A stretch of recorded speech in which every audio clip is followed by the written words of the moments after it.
Luc, chapitre 23. Ils se levèrent tous et conduisirent Jésus devant Pilate. Ils se mirent à l'accuser, disant: Nous avons trouvé cet homme qui sème le désordre dans notre nation. Il empêche de payer les impôts à l'empereur et se présente lui-même comme le Messie, le roi. Pilate lui demanda: Es-tu le roi des Juifs? Jésus lui répondit: Tu le dis. Pilate dit au chef des prêtres et à la foule: Je ne trouve chez cet homme aucun motif de le condamner.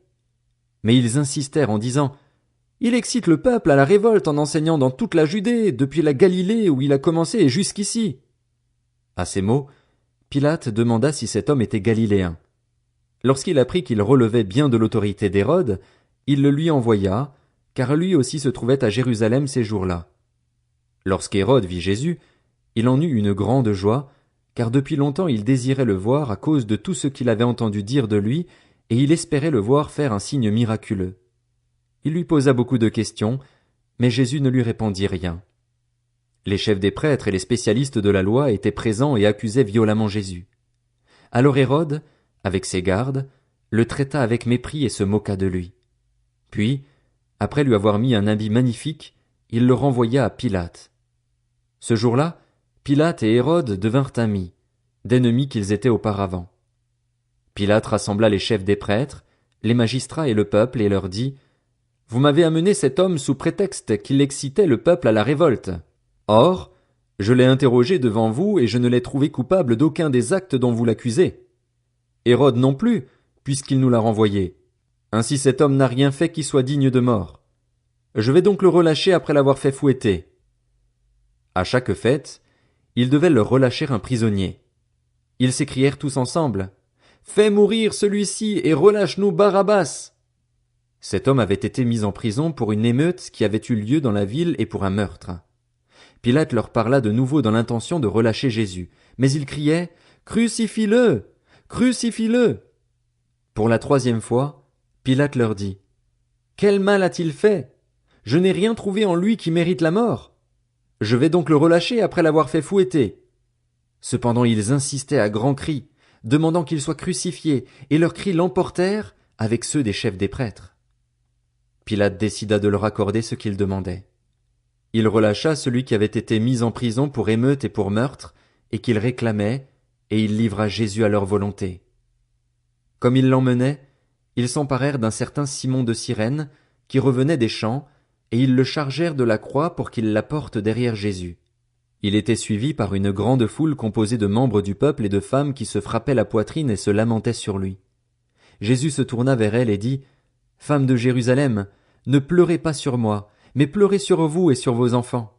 En effet, voici que viennent des jours où l'on dira: Heureuses celles qui sont stériles, heureuses celles qui n'ont pas eu d'enfants et celles qui n'ont pas allaité. Alors on se mettra à dire aux montagnes: Tombez sur nous, et aux collines: Couvrez-nous.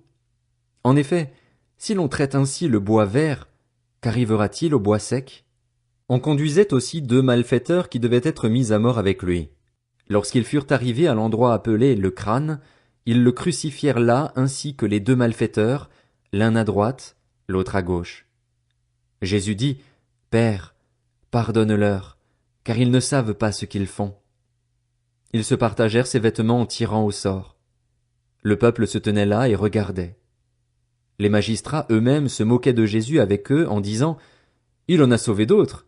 Qu'il se sauve lui-même, s'il est le Messie choisi par Dieu. Les soldats aussi se moquaient de lui. Ils s'approchaient pour lui présenter du vinaigre en disant: Si tu es le roi des Juifs, sauve-toi toi-même. Il y avait au-dessus de lui cette inscription, écrite en grec, en latin et en hébreu: Celui-ci est le roi des Juifs. L'un des malfaiteurs crucifiés avec lui l'insultait en disant: Si tu es le Messie, sauve-toi toi-même, et nous avec toi.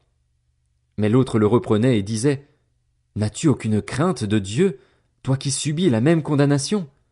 Pour nous, ce n'est que justice, puisque nous recevons ce qu'ont mérité nos actes, mais celui-ci n'a rien fait de mal. Et il dit à Jésus: Seigneur, souviens-toi de moi quand tu viendras régner. Jésus lui répondit: Je te le dis en vérité, aujourd'hui tu seras avec moi dans le paradis. C'était déjà presque midi, et il y eut des ténèbres sur tout le pays jusqu'à 3 heures de l'après-midi. Le soleil s'obscurcit et le voile du temple se déchira par le milieu. Jésus s'écria d'une voix forte, « Père, je remets mon esprit entre tes mains. » Après avoir dit ces paroles, il expira. Voyant ce qui était arrivé, l'officier romain rendit gloire à Dieu en disant, « Certainement, cet homme était juste. » Après avoir vu ce qui était arrivé, tous ceux qui en foule assistaient à ce spectacle repartirent en se frappant la poitrine. Tous ceux qui connaissaient Jésus, et en particulier les femmes qui l'avaient accompagné depuis la Galilée, étaient restés à distance et regardaient ce qui se passait. Il y avait un membre du Sanhédrin du nom de Joseph. Homme bon et juste, il ne s'était pas associé à la décision et aux actes des autres. Il était d'Arimathée, ville des Juifs, et il attendait lui aussi le royaume de Dieu. Il alla trouver Pilate et demanda le corps de Jésus. Il le descendit de la croix, l'enveloppa dans un drap de lin et le déposa dans un tombeau taillé dans la roche, où personne n'avait encore été mis. C'était le jour de la préparation du sabbat, le sabbat allait commencer. Des femmes qui étaient venues de la Galilée avec Jésus accompagnèrent Joseph. Elles virent le tombeau et la manière dont le corps de Jésus y fut déposé. Puis elles repartirent et préparèrent des aromates et des parfums. Le jour du sabbat elles se reposèrent, comme le prescrit la loi.